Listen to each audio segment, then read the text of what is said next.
Keeping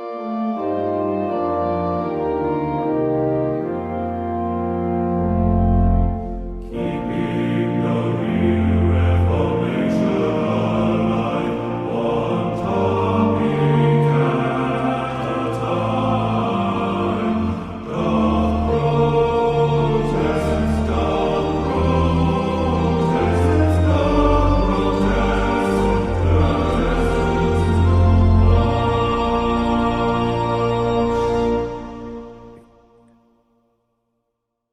Hi, everyone. Thanks for tuning in to Doth Protest, a podcast on Reformation history and theology. James is with me today. How you doing, man? I'm doing all right. How you doing? I'm good. Been a little bit of a hiatus since the last episode, but we have this and another one coming up as well. I hate to announce for the future, but because I feel like whenever I announce like near future things we're gonna do, it jinxes the podcast, and then for whatever reason we can't do the what we had planned. But I think it's safe to say, yeah, we have this episode, which we're going to continue with our fourth entry on the English Reformation series. We might be done with the topic by today, or it might go into a fifth episode. But we're going to talk about a few other things today too, including some things that James that you wrote and something I wrote. But yeah, but anyways, the after this though, our upcoming episode after this will be interviewing Amy Montravati on her latest book, Face to Face, which is the second book of her two-part novel series about the Reformation. It's like a historical fictionalized account of Martin Luther during the mid 1520s. Um, during the his writing of the Bondage of the Will, the famous Peasant Wars, and it was of course our listeners who may know we how long ago did we had her on for her first book? I can't recall exactly when that was, but It's been maybe a year and a half, I guess. has it been? It has not been that long. No, it's been like maybe a year. Oh Lord, time is flying by. Crazy. Um, James is checking right now, and I am. but either way, we're happy to have Amy back on, and I enjoyed both books. They were great. Um, so that's the next episode after this, and then James and I will be starting a Martin, similar to how we did this, like a 4 to 5 part series on the English Reformation. We're going to be starting a 4 to 5 part episode series on the Lutheran Reformation, more so the life of Luther, um, and which of course involves the Lutheran Reformation, of course. And so, It's not even been a year, dude. It was January 21st. January, it hadn't even been a year since Amy was on the podcast. Okay. Yeah, I was thinking like a year and a half. That's a long time. But yeah, and so that we, of course, if listeners probably think we talk about Martin Luther way too much on this podcast, anyways, that's okay. We're going to talk about more. We're literally going to have 5 episodes of just him, but that's gonna start in about probably December or January. We have a couple good friends, both who've been on the show in different capacities in the past, who are going to be returning, and it's going to be the four of us, just having fun talking Luther, chronologically working through his life. But getting ahead of myself, we got to finish the English Reformation. But before that, as I mentioned, we do have something I want to talk about. James, you 2 or 3 episodes ago, we brought up to our listeners that you have started a Substack called Rogues and Reformers, where you use your passion for comic books as a segue into conversations about um, faith, grace, the human condition, reformational theology. That's why it's called Rogues and Reformers. And of course, me and you talked about it I mean, I'm not a huge comic book fan, but I've here and there, I've liked some superhero movies over the years, and And you're reading Batman Resurrection too. not yet. Okay. I bought the audiobook of Batman Resurrection, which for our listeners, if you're into Tim Burton's Batman universe, which is like, the two movies he did, This is like there was a couple books, right, written as continuations of that version of the Batman world. And there are So comic tie-ins too. So what's that? there are comic tie-ins too that have come out recently. Okay. So that's a whole sub-universe within a universe, and so I am a nerd about certain facets of the stuff, but yeah, but I either way, and I do have a Batman bias because I picked James your sixth issue out of your Substack, and for our listeners, I'll put a link to the in the show notes for James's Substack called Rogues and Reformers. His issue six is called "The Joker: The Laughable Myth of Inherent Goodness." Is it very long? Can I just read it? I mean, it's probably most of my articles are about 1,500 words, so it'd Which take is you like about what? 10 minutes to read it. Oh yeah, we don't have that time. But Yeah. basically, when I don't know, I'm glad I messaged you like 4 hours ago to tell you, to ask you or to tell you in a way that I wanted to talk about this. Can you kind of give us a summary of it, I guess? Yeah, sure. So the goal with each issue is, like I said last time, that the problem that I see is that there are so many aspects of pop culture that threaten to teach you bad theology, and comic books are among them. Mhm. And so taking someone like the Joker, who you may not initially think could actually teach us good theology, um, he kind of does because the Joker is the poster child of total depravity.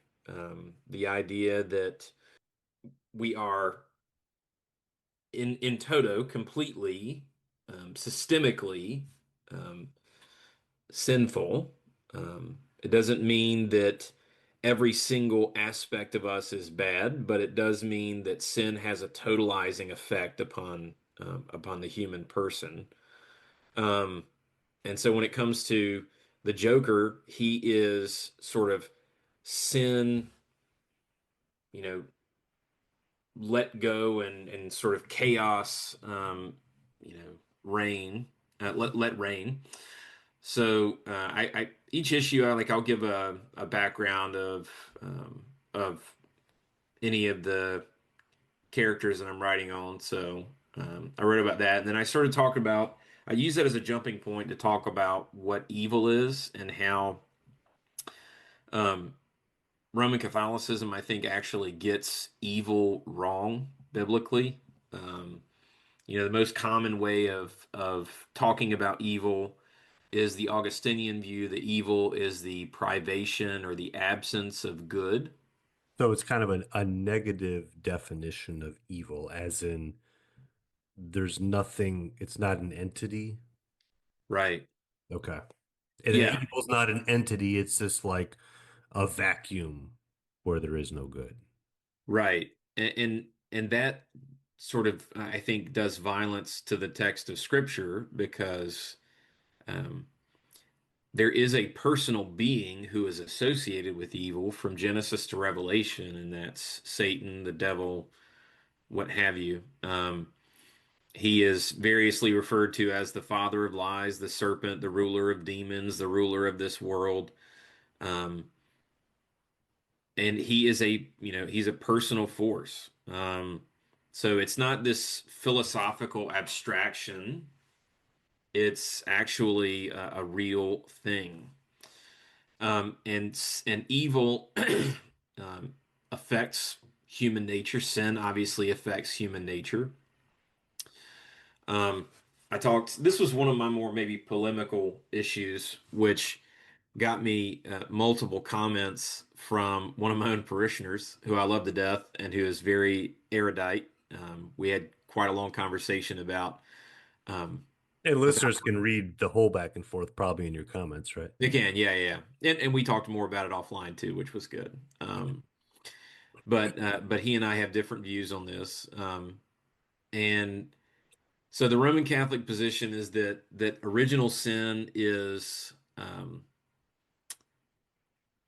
a deficiency in the human person. Um, and the effects of it can be overcome by sacramental participation. So, baptism, Eucharist, and penance, the three in particular. And also with a cooperation with God's grace. So, God infuses His grace into you in the sacraments, and you cooperate with that grace, which, if we're being honest, sounds a lot like the accusation of semi-Pelagianism that um, the reformers accused the Roman Catholic Church of. Um, so when it comes to Luther and the other reformers, they recover the biblical picture, which is that sin is a state. It's not specific moral failings. It's the state. Interestingly enough, Luther follows Augustine in this and calls it the state of incurvatus in se, being curved in on yourself or on oneself.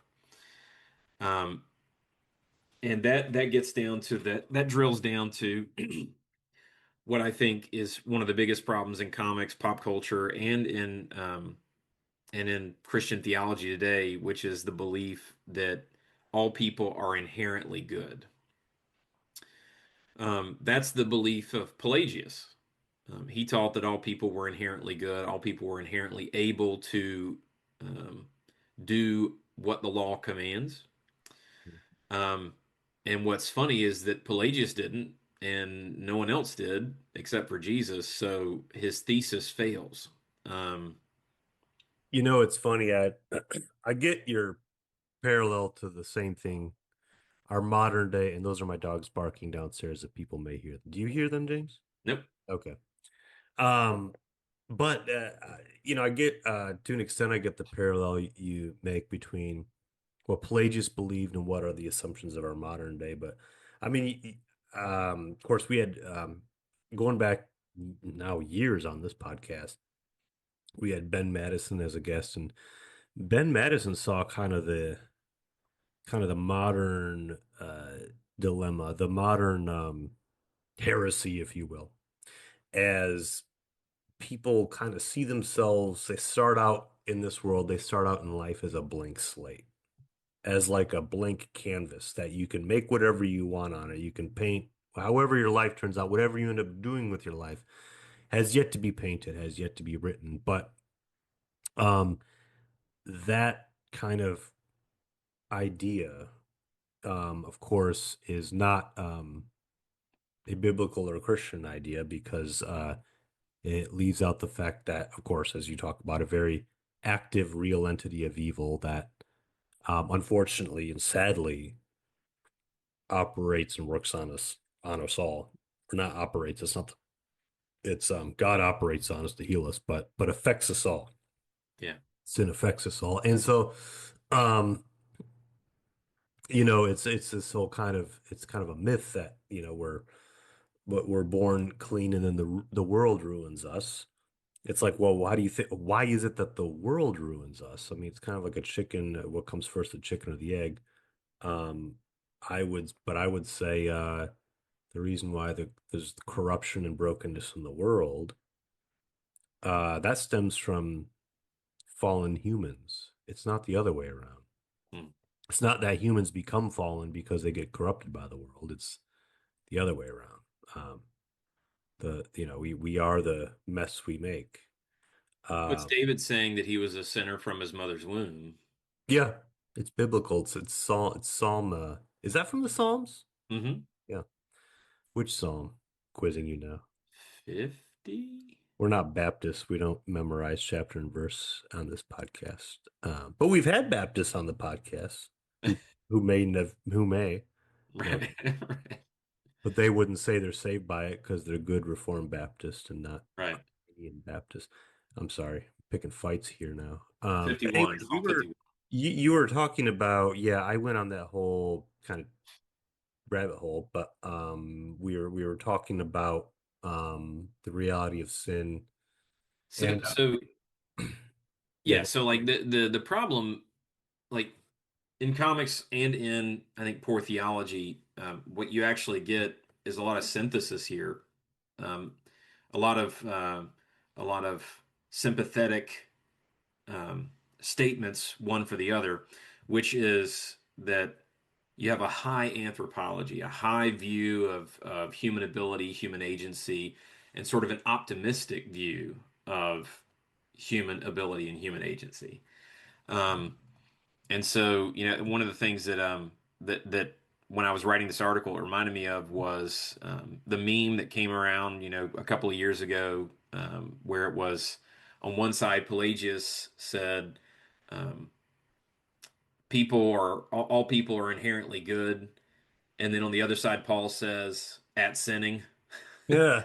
I Yeah, don't remember that meme, but that checks out, you yeah, know. it does. It does check out. Yeah. Or to So, put Augustine on the others, doesn't need Paul. We can right, put Augustine, put it in real time because Augustine and Pelagius are uh, right, contemporaries, and that's the big debate over this whole issue in Christianity. right. But it's funny how Augustine comes up a lot on this podcast, Saint Augustine, however you want to pronounce his name. He comes up a lot on the podcast, and he's just sort of this mixed bag because I think Protestants get Augustine right, very right on things against the Roman Catholics, and Roman Catholics get Augustine or carry on parts of his theology better than the Protestants. So it's kind of like you know, it's interesting, and that's kind of that ecumenical or kind of that meeting point of the ecumenical efforts between Roman Catholics and Protestants is that so much of the things that they try to have to address in order to overcome, you know, the difference is on these matters of salvation and Mhm. what do we contribute. And I think Augustine would say we don't contribute anything at all. But there's just these understandings of grace that do lend themselves. I think, the Catholic side of it does lend itself more to a type of semi-Pelagianism. Um, even though I don't think they honestly would see themselves as that, No, the Roman Catholic but Church specifically denounced semi-Pelagianism right. in the Middle Ages. Yeah. But you can say something and that thing not be true. It's called Sure. lying, And but that's what I see over and over again. And but I always want to be charitable. I've gotten more charitable toward the Catholics lately in my life. And don't worry, James, I'm not converting. But Mickey Maddox came on the show and he said, he put a lot of the blame on, it's to be honest, kind of that it was more of the medieval nominalist thinking that especially comes through like Gabriel Biel, hmm lived a century or so before Luther, who went farther than Augustine. Augustine would say, we're infused with grace and we are given by the power of the Spirit, we're given this power that, yeah, becomes our own. But that's how we cooperate. But in our own selves without God, we can never cooperate with God. Augustine would at least say that, but this school of nominalism that comes in the Middle Ages says, no, you have it within you right. to put that foot forward. And I think that's a big point. I mean, that's like that's something I think Protestant and Catholic dialogues need to continue to wrestle with because it's but yeah, but anyways, I digress a bit. The I wanted to share a quote uh from your article. Yeah. Okay. Uh Not inherently good, but inherently loved. Though we are not inherently good, we are indeed inherently loved by God. Though we were, quote, by nature children of wrath, Ephesians 2:3, while we were still sinners, yet Christ died for us, Romans 5:8. Why is this differentiation important? Because if we are inherently good, we wouldn't need a savior. We wouldn't need someone to die for us because we could stop sinning on our own. Mic drop. So Ashley Noel did that in the speech. He went, mic drop. Do you remember that? Vaguely, yes. Yeah. In person, we saw him say that. Right. Um, Yeah, no, I mean, I have the courage in my convictions there. I think that's very much so accurate. mhm. Anything else you want to add on this? Um, One thing I'll say is that I've been trying as I've been writing these to be more precise and believe it or not, to be more charitable.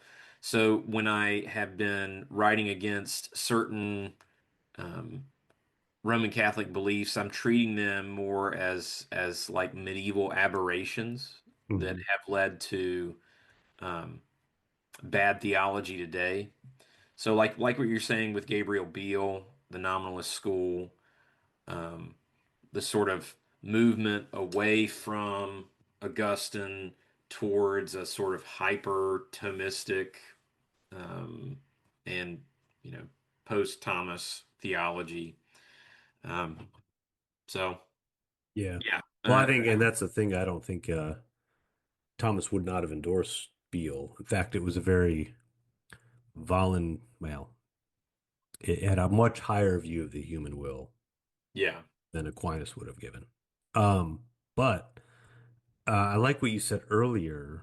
Well, what you said earlier about Luther correctly with Augustine, Luther and Augustine correctly identify sin as a state, hmm not as moral failings.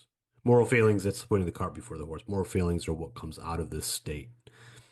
I had a friend who last night was messaging me about he was at a coffee shop and there was a Catholic Bible study like in a table not too far like over from him, and he's kind of eavesdropping because he can't help it, he's kind of right. listening in. And and they went on this whole thing about venial sin versus mortal sin. He messages me about it. I told him you should go tell them the Martin Luther quote, all sin is mortal sin. Right, Luther actually took sin, you could argue, much more seriously than the Catholic Church of his day or the Catholic Church of today. Because there's a certain complacency when it's like, well, there's sins that are kind of like, not that bad. And so I can take care of those. I can like say a few prayers or have enough intention in my heart where I'm absolved because of my goodwill. And then there's like worse sins, which Jesus, I'm going to need your help for. right. It's almost like implicit in the way the some of that transactional system of grace works that was more prevalent, yes, in medieval Catholicism, but I think it still lingers in the Roman Catholic Church today is that, well, Jesus, those sins are really bad. So I'm going to need you to help to pay for those. Thank you, Jesus. I love you. I will pay you back. Right.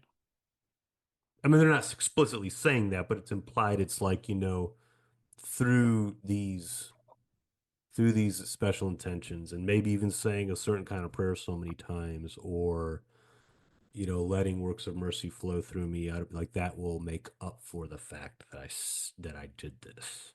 But that's not how grace works. I mean, Yeah. Well, grace is unmerited favor from God to you. So on account right. of Christ, And not that's why there are still structures in place within the Roman Catholic Church that completely fly in the face of the concept of grace, things like the treasury of merit, Mhm. which Yeah, is they're talking about that again. I'm like, oh my gosh, have we not learned? So I'm sorry. right. Well, and because of that, also indulgences. Even though you don't pay for indulgences anymore, they're still a thing, and you can still get them, and there's still a papal dispensation, a papal opening of the Yeah. treasury of merits. It's All like of this is where does the real repentance come in then? When the sorrowful heart that grieves over what they've done. right. Um, you know, so Well, if and unfortunately, what ends up happening, and then we can sort of hop out of the rabbit hole. But yeah. unfortunately, the thing that often happens is that uh, oh gosh, what was I saying?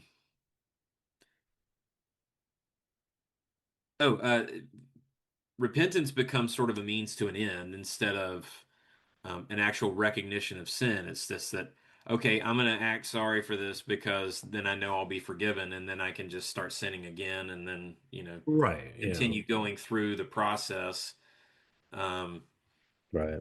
as opposed to, the holy law of God killing you every time you sin. Right. Yeah. But anyways, yeah. Yeah. So, And and tell us about your article that you wrote. oh Lord, I'm so flattered you brought that up. Um, no, I was joking before the episode. I wrote an article, y'all, listeners. I didn't want to bring it up. I wanted James to bring it up because I didn't want to come off as boastful. Yeah, right. I'm so humble. I wrote an article about Ace Frehley from the band Kiss. James, what's your experience with Kiss? You're a metalhead. Kiss is not metal, No, no, though Kiss at varying Creatures points of the was. Creatures of the Night is reaching metal. Yeah, Keep it and up. then they also had a disco era too, but Right before the metal era. right. Uh I mean, I was semi-familiar with Kiss. I always was told as a kid, not by my parents, but by the fundamentalists, that KISS stands for Knights in Satan's Night and Service. Say Service. So, No, but I is it go ahead. weird that I like so I will get into why I like Kiss later. You and I are both millennials, and Kiss is like a they're boomers, but they're kind of like a Gen X band. Yeah, So it's weird that I don't know many millennials that like Kiss, but they were this huge phenomenon for a right. couple years in the 70s. And we've all seen pictures of them. And we've all heard the two songs you'll hear on the radio over and over again. So, but I cut you off. You were saying more about. I was going to say that, I guess one way that you could put it is they're sort of, in that first generation of shock rockers. They're like a PG-13 Alice Cooper kind of thing. That's a good example. Um yeah, and he was a big influence. Yeah, theatrical rock and roll. Yeah. Yeah, Um yeah, I wrote an article for Mockingbird, and of course, longtime listeners will be familiar with Mockingbird. We share so much theology, and we share so many affinities with that group. It's a magazine and a website that really kind of like what you do, James, with your Substack, though you're more specifically focused on comics. Mockingbird uh, kind of is really a pop culture magazine. It talks about pop culture, like they review like latest movies, latest Netflix series, certain music artists. They like to do, they kind of and they use them as fun segues, again, like kind of like you do, to talk about grace and the right, centrality of grace of Christian theology. So yes, they come from this reformational perspective. There's many of the contributors are Episcopalian or Anglican. But there's also a strong group of Gerhard Ferde fans on Mockingbird too. right. Ferdian Lutherans. And yeah, and Ace Frehley died maybe 2 weeks ago. He was one of the original members of Kiss, and he was their lead guitar player.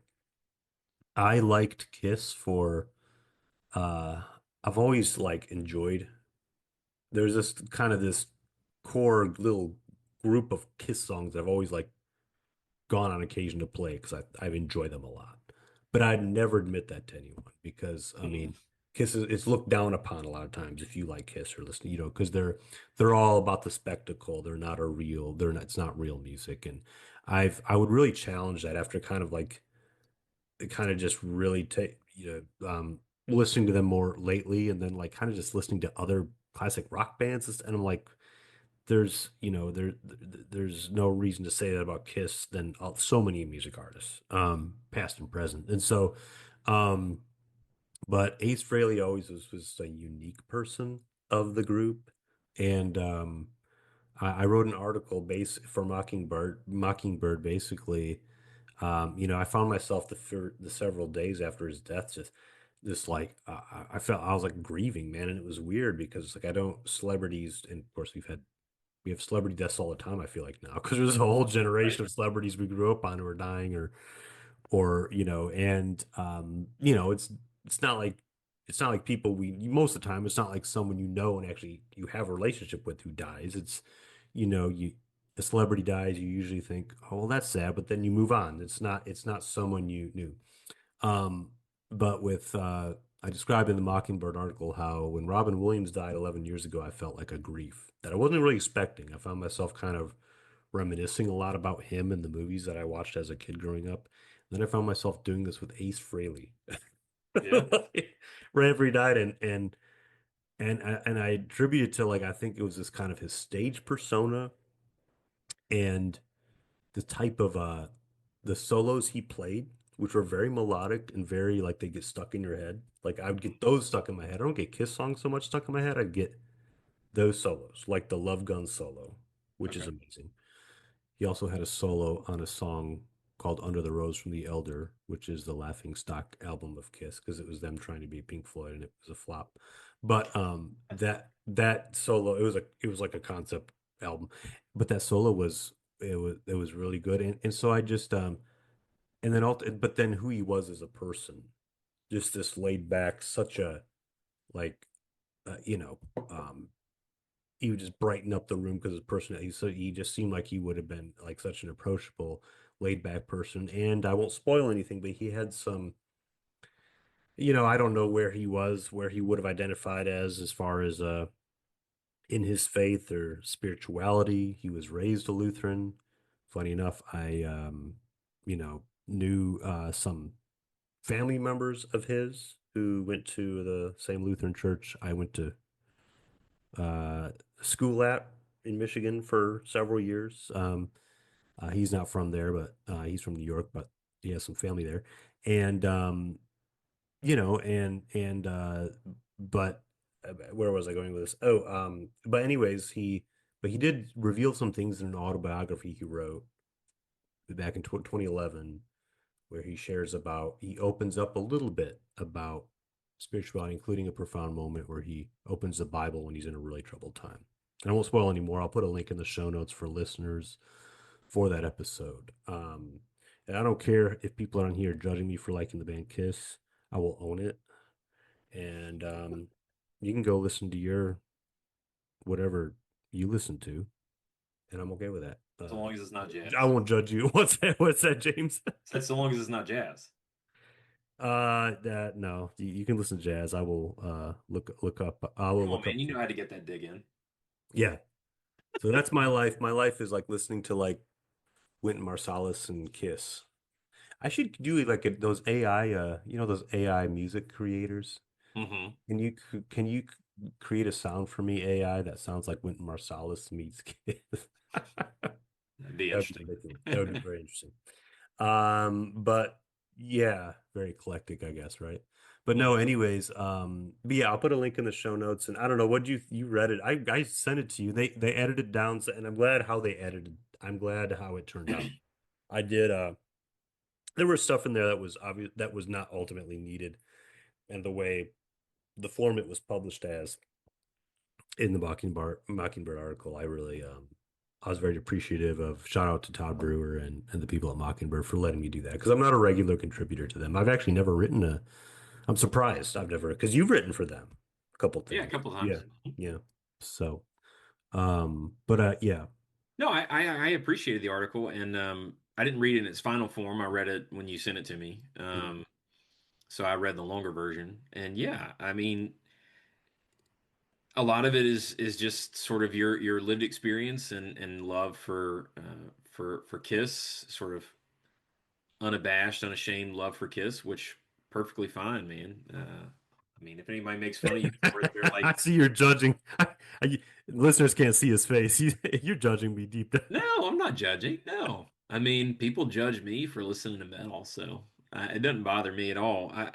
I just I have very particular preferences when it comes to music. Kiss has never really Yeah, touched on those, you know. yeah, But there's nothing wrong with them as a band. yeah. There's a lot wrong with Gene Simmons as a person, but Yeah, he's not my favorite member of Kiss. Obviously, Ace Frehley is. Right, right. But no, I think Ace's story, as you were touching on, Ace's story of sort of going from being raised Lutheran to being sort of away from the faith to coming back to the faith later in life. I think Ace and Grace is a very appropriate title for the article, and I thought that was actually really interesting, really compelling. So no, I Yeah, appreciate it. I just really felt it on my heart about 2, 3 days after, and I think the first one of the first things I did back 2, 3 days after he died, I was feeling it on my heart. I'm like, I want to like express this somehow.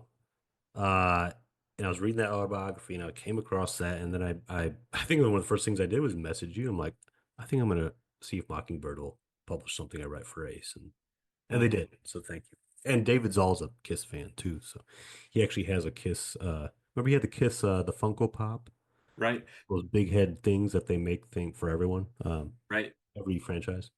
I have a Miles Davis and a Godzilla one. I don't have a Kiss one, but I I have a couple myself. I have Mr. Freeze and Batman Nightfall from the Chuck Dixon series in the 90s. So, nice, nice. Um, cool. I used to have more, but I regret I got rid of them or sold them. I regret. I had a Norman Bates one oh, that's dressed up terrible. as his mom. Dressed up Norman, as his mom. yeah. Wow. Oh man, it's like going for like $50 now or something. Maybe I'm wrong, but hmm yeah, but yeah. So anyways, we're really off topic. No, I'm kidding. We wanted to kind of, listeners, y'all need to get to know us sometime, and I hope you appreciate hearing some of about some of our side projects, James's Substack, my occasional writing for certain things, including Mockingbird. So, um, and this is going to go into a part five, but let's do a quick kind of part four. The How much time do you have realistically speaking, James? Uh, Probably another 30 minutes or so. That works. Yeah, that's about me too. The Okay, so and I should have looked to see where we left off at the episode three, but we're into the reign of Edward the Sixth. Um, And I thought it'd be good and I have those slides I've been using, James, as kind of our guide, even though the audience can't see it. But Yeah. um, I'm at where it says revisiting the White Horse Inn because I think it'd be good to revisit the White Horse Inn, which is, we talked about the White Horse Inn on last, I mean, since we started the series. But and we're going to revisit some of the people who were part of the White Horse Inn who we probably didn't, I don't think, share much about yet. But you can correct me if we already did, James. But I was going to talk about Hugh Latimer a little bit. Yeah. We haven't talked about him enough. Okay. Hugh Latimer lived from 1485 to 1555. I have in my notes that he came under fire by Wolsey, that's Cardinal Wolsey, in his younger life and career. I don't know what this would have been for. I can only imagine. He had reforming sympathies. Cardinal Wolsey, I know we talked about him a lot more. Um, he was cardinal a cardinal of the Roman Catholic Church in England, opposed, of course, to reform. Um, Anything you want to say in Wolsey, James? Um, no, I mean, I think he's one of the ones that the Tudors, the TV show, does pretty well. Or He did was an Sam opportunist. Neill play him? Sam Neill played Yeah. him. Yeah, yeah. He was an opportunist, and he was also a sort of tragic example of getting on Henry's bad side. Yeah. Yeah, that's about Um, it. that's about it. So upon Cranmer's succession to being the Archbishop of Canterbury in the 1530s, Hugh Latimer became the Bishop of Worcester, but he resigned his bishopric in 1539 due to the Six Articles. And to refresh everyone, the Six Articles we probably discussed on the last or the one before that episode.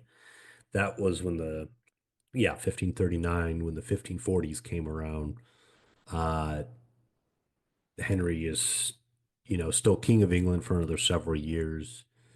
And that's when the pendulum started to shift back in the Church of England. Henry kind of gave up on some of these efforts to be a more reforming church and really doubled down on being just what the medieval Catholic Church had been, and except with him as the head and not the Pope. Right.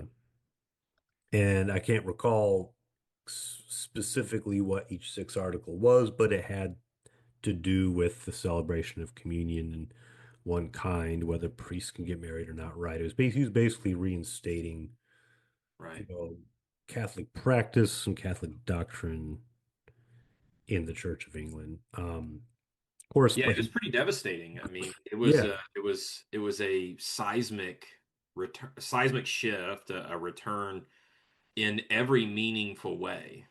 yeah,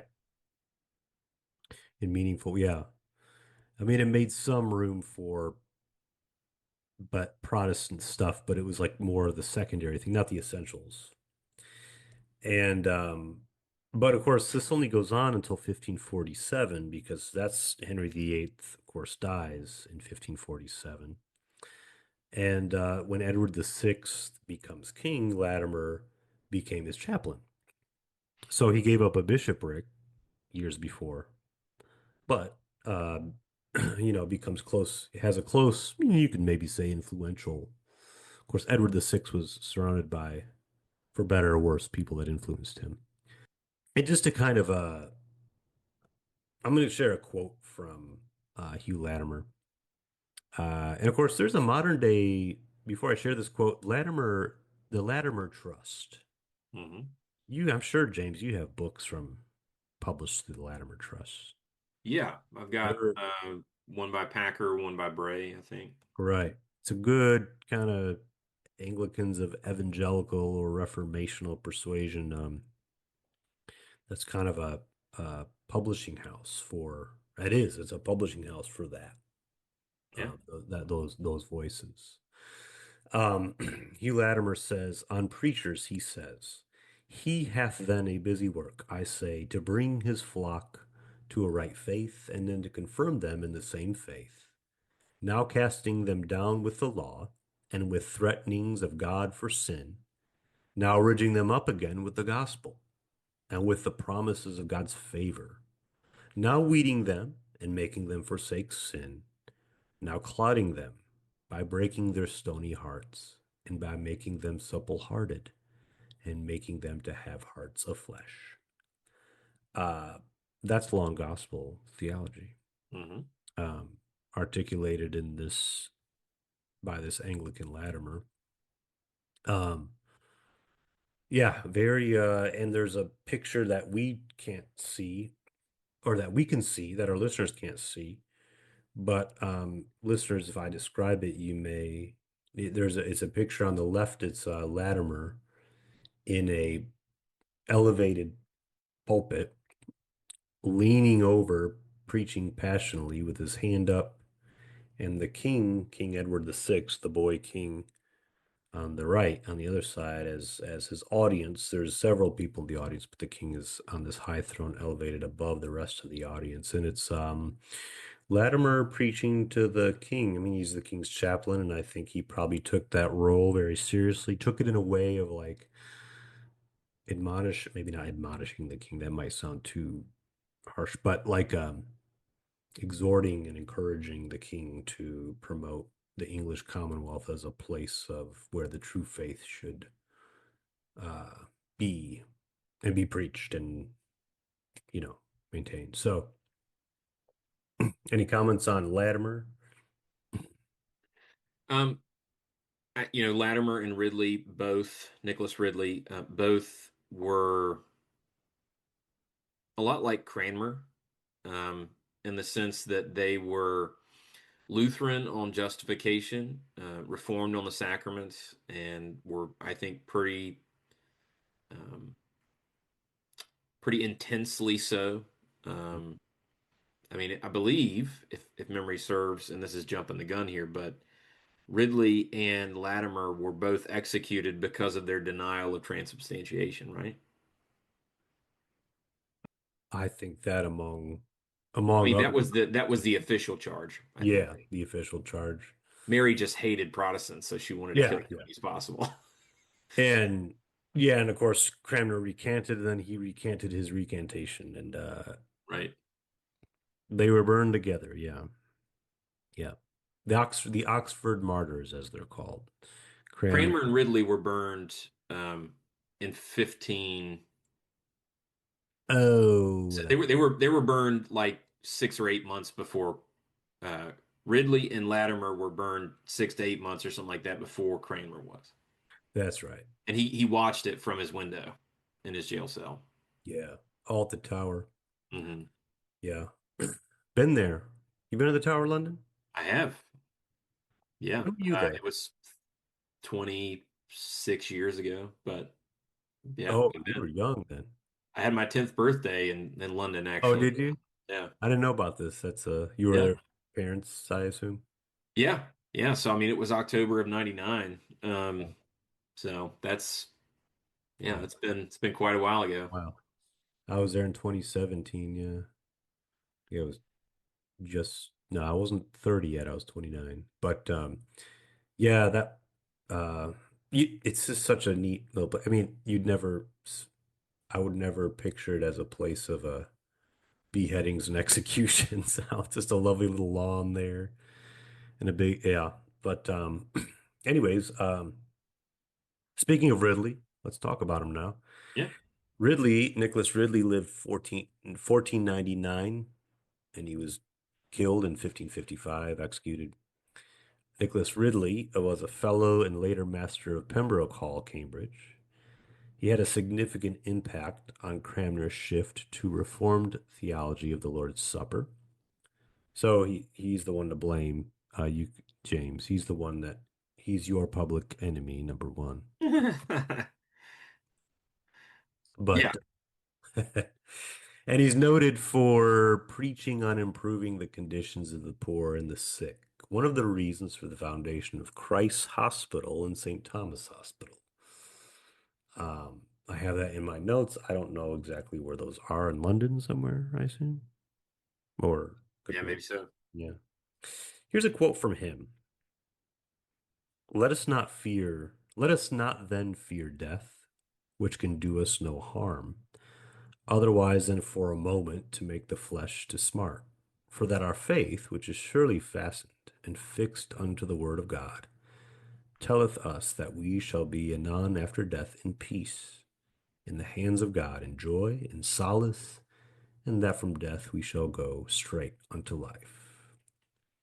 From his writing Facing Death, I don't know when he wrote that. That's very moving, poignant, I guess. I mean, considering that he was martyred, he was burned at the stake, horrible way to die. That's what he says of death, and yeah,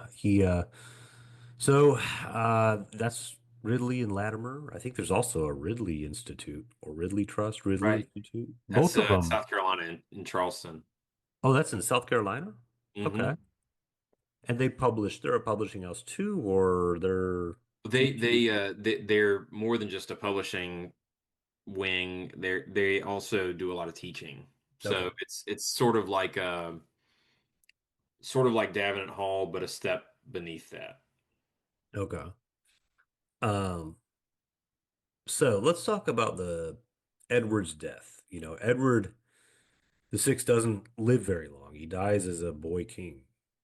I don't know if he was 15 or 16, and they still debate how he died. He was very sickly toward the end, I think, but there's been a myth that I think historians have corrected that he was like sickly his whole life, but that's not true. I think he was a very healthy child, and Henry, of course, was very, overjoyed because of that. I have a son who's gonna, carry on my name, and of course, that he did become king. He, of course, died as a boy, didn't have heirs, and so the big thing was who was going to succeed, knowing that he was going to die.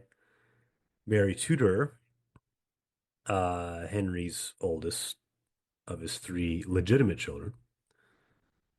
Um, she's a very devout Roman Catholic. She's the daughter of Henry's first marriage, which was a English-Spanish alliance marriage. And she was treated, we talked about on the show, her and Catherine were treated horribly by Henry in that situation. Um, but Henry's also, or sorry, Mary's also known as Bloody Mary, not the drink. That's what people think of now, but and not the thing that appears in the mirror three times. Right. I Oh saw a gosh, funny the meme. urban legend. Yeah. You were talking about Gene Simmons, right? I found a funny meme online who said, when you stand in front of the mirror at midnight, say Gene Simmons' name three times, he shows up and charges you $300. That's funny. That is pretty funny. Anyways, off of Kiss, back onto the Yeah. Tudors. All fun stuff, but Mary Tudor was so she had a lot of support, and we'll probably get more about this into part five, but the English Reformation was very unpopular among the masses. It was Yeah. very top down. As much as I love Cranmer, Ridley, Latimer, it was very top down and probably not in good ways kind of pushed. We'll get more into that because Dear McCulloch, who's very much about, he hates Anglo-Catholic revisionism and all that stuff, but he freely admits how the English Reformation had some problematic aspects. Um, and Mary was kind of like, from my read of the history, Mary is this beloved person of these great masses of England, um, at least this point in time, who want her on the throne. Edward's dying. She's the oldest child of Henry. She was originally in the will to be. She's the rightful, right, successor. And so there was a Well, that actually there was a hiccup there because Mary was disinherited when yeah, yeah, When Catherine was divorced, Mary was declared illegitimate, and the she was reinstated to the succession in right. She the was. He 1540s, he reconciled with all of his children. but it was all contingent upon her recognition of him as the head of the Church of England and also an acceptance of her illegitimacy, both of which she immediately recanted the moment he died. The So, moment he died, so it's a gray area whether she's safe or not. Now the thing is, we could also talk about Edward's succession plan. And there's mhm. been a whole lot of scholarly debate about it. So Edward's dying, he leaves a succession plan. He, before Mary and Elizabeth, he puts forth his second cousin, Lady Jane Grey. Um, if people who listen to The Rest is History did an awesome two-parter on the story of Lady Jane Grey. She had the shortest reign, I think, world record, 9 days a queen. Right. And her story is interesting. She's considered kind of a Protestant martyr in some circles, and she was I mean, she was like the female version of Edward VI in a way. I mean, she was all about reform. She was reform with a capital R, and um, she was placed on the throne for 9 days upon Henry Edward's death. Didn't last long.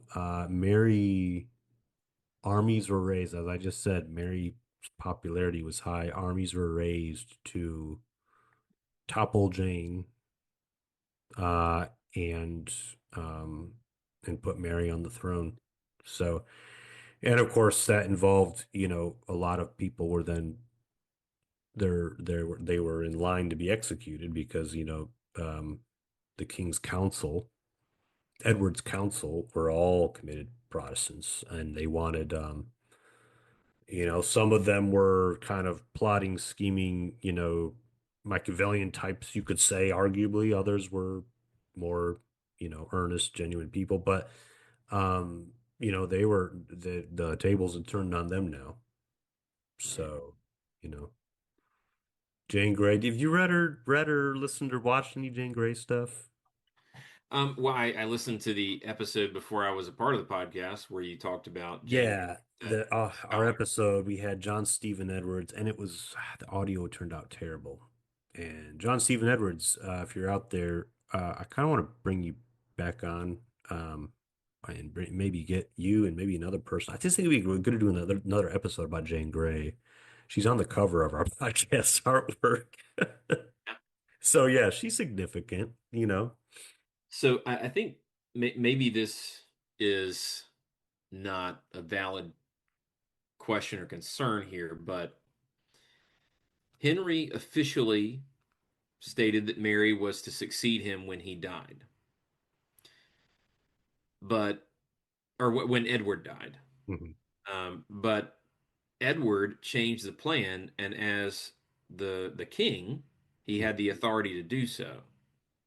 I believe, yeah, I think that's how it went. So he planned to have Lady Jane Grey, but there was a popular uprising that supported Mary Tudor, so that's actually kind of a coup d'etat, Yeah.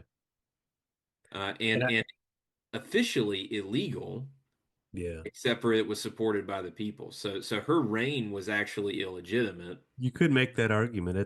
I'd be interested in diving more into that. It's been a while, but um, yeah, and yeah, it is a coup in many ways.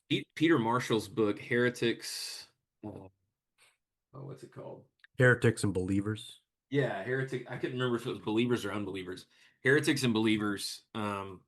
He goes through this whole situation, and if memory serves, he he doesn't necessarily say that her reign was illegitimate, but he does press that it was a revolution of sorts. He may not even use that word, but the idea still gets Hmm. across Yeah, that what happened was not legal in a strict sense. right. Yeah, and I could see that argument. Eric Ives is an interesting. I read a book he wrote on Jane Grey. There's not a lot of Jane Grey scholarship. There's a lot of like popular Hmm. historical work and some historical fiction. Right. There's not a lot of scholarship on Jane Grey, but Eric Ives is an exception. And Eric Ives wrote, um, I don't know, I didn't quite buy everything he was arguing, but he was trying to really just, he was really trying to exonerate John Dudley, the Duke of Northumberland, who kind of masterminded a lot of the. Uh, Hmm. he was really trying to exonerate him in a way that I wasn't fully convinced, and he had stuff to say about I can't even remember what it was, but the king's succession plan. Hmm. He did like really some like kind of historical critical work on it, getting into the nitty gritty of the chronology of how that succession plan came about. Hmm. I don't know for what, what he was arguing about it, but I remember it being interesting at the time. This was like 12 years ago I read this. Hmm. But it's Eric Ives, his book. I can't remember the name of his book, but I'll put a link in the show notes. It was like, the book he wrote about Lady Jane Grey. So um we've got about 10 minutes left, James. Yeah, thereabouts. Okay. So Mary Tudor successfully rallied popular support, like we just said, and armies to her side, taking the throne illegally. It's like that. What's that movie? Illegal. Pineapple Express. At the beginning, when they're Okay. down when they're in Roswell or wherever that is. Right. Um, so, anyways, Mary Tudor takes the throne, and around 300 people were tried and executed for Protestant belief during the reign of Mary. This notably, excuse me, included Cranmer, Ridley, and Latimer, known as the Oxford Martyrs. They were tried at St. Mary the Virgin Church at Oxford. Um, there was a few, some of the, on the next thing on our you and I's little visual aid here, which the audience can't see, is going to get into Elizabeth and the Elizabethan settlement. Um, but I kind of wanted to. I read just the last chapter of a Dearman McCulloch book that I have about the Edwardian Reformation. Hmm. The Um, church militant. no, it was called The Boy King or in the Protestant Reformation or something like that. Um, I don't know do you have it? No, not that one. I've got a different one though. Okay. That one's good. And I had some notes from it. With our time left, I'm not sure how much I want to like dive so much into it. But all's to say is that we'll get more into the details in the next episode. That's what I was thinking of. Tudor Church Militant by McCullough. You know what? It might be very similar. Yeah. It might even be because I've heard of that book too, and I was wondering if it was just a different edition of the one I'm thinking of. But there was a chapter in there called The Afterlife of the Edwardian Reformation. And just to kind of give when we speak of the Edwardian Reformation, for everyone, a lot of our listeners may know, we're speaking of the Reformation in England that happened and rapidly happened upon all this time we just talked about, Henry dying and Edward being king for several years, though ultimately not for a very long time because he died a young boy king. And during that time, the church, because of Edward's religious leanings and those who surround him and influence him, their religious leanings, the church is able to reform itself Hmm. along different lines on all kinds of things regarding doctrine and practice. And, but it was short-lived because of Mary, as we just said. Mary comes in, as we just said, executes Protestants, brings back quote unquote Roman Catholicism to England, but it's not officially Roman Catholicism because she's still the head of the Church of England. That fact doesn't change. She just restores, like, the belief and practice of Roman Catholicism in the church Right. and executes dissidents.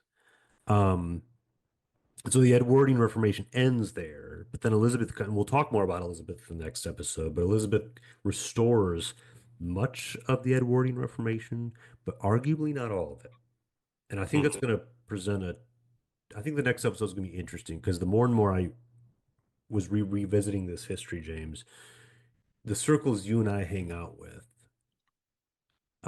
very much speak of like a century of the glory days of Anglicanism. Hmm. Edwardian and Elizabethan mean the same thing essentially, and that's what the church is. And then we see some bad things after. But really, it's when the 19th century comes is when the bad things happen with the Oxford movement, Anglo Catholicism, and we lost a sense of what Anglicanism is. Right. And you and I repeat that narrative on here, but it's not. I don't think it's that simple though, Sure. because I think by the last 20 years of the 16th century, even um, we get this different understandings of Anglicanism, and it kind of like in Elizabeth. I like Elizabeth a lot, and I think she, in many ways, had a genuine faith as a Christian. But I think when it came to these controversies and debates, she just didn't have that level of passion. Hmm. So because of that, she was willing to be kind of a latitudinarian, if you want to use that word in some ways. And maybe that's the sense you get too. But we'll talk more about that the next episode. But anything you want to add on that kind of general preview of a Yeah, I mean, I think that the Elizabethan settlement uh, pretty much did settle the question of whether Anglicanism was still in any way Roman Catholic. Um, and the answer is by no means. But also, um, like the Elizabethan prayer book, the 1559 prayer book, kept both words of administration, the 1549 and the 1552, so that there's almost like a kind of cognitive dissonance where you say, the body of our Lord Jesus Christ, which was given for thee, preserve thy body and soul unto everlasting life. And at the same time, take and eat this in remembrance that Christ died for thee, and feed on him in thy heart by faith with thanksgiving. One tends to sound more Lutheran Roman Catholic, the other tends to sound more Calvin and Zwingli, sort of Mhm. that. So you can't really keep those two together in any meaningful way unless you do some gymnastics. But Right. Um, I guess some of those gymnastics I'm willing to take. I say Sure. both. And I say I both. do too. I do too. So Uh, I don't think that it's so significant that it can't be reconciled meaningfully, but it does take a little bit of work to do the reconciliation because both sets of words were intended for different purposes. yeah, yeah, right. You have to like, yeah, reinventing the meaning of something. Right. We're getting to hermeneutics now, I don't know, interpretive theory. Well, listeners, thanks for joining us again. Sorry we only kind of, well, we got a little bit into the English Reformation. But thanks for letting us share, listeners, James' ongoing work with his Substack. Um, New issue tomorrow, although this is going to come out late, so oh, well, this might come out tomorrow morning. could Yeah, be. or tonight. So Yeah. if it comes out tomorrow, then it's today. Yeah. Right. For the listener standpoint, they're like, what, I don't even know. They'll be listening to this 3 months from now. I don't know what they're talking about, but That's right. anyways, but no, thank you, James, for being on. Blessings to all our listeners. A reminder, you can always email feedback to us. Let me um, pull up. I'm so bad. I checked the email of the podcast today, but I totally blanked on what our email address is. dp.pod2020@gmail.com. Again, that's dp.pod2020@gmail.com. Any feedback you want to send us, we appreciate your comments and thoughts. So that's a way to reach out to us. We try to review what listeners say because time to time we get one, but that's a recently established email, so it's still it's still kind of catching on. But please feel free to reach out to us. And if you have anything you want us to kind of address or talk about, we will, depending on what it is, of course, and we will try to do that. We'll try to address it. So God bless and take care.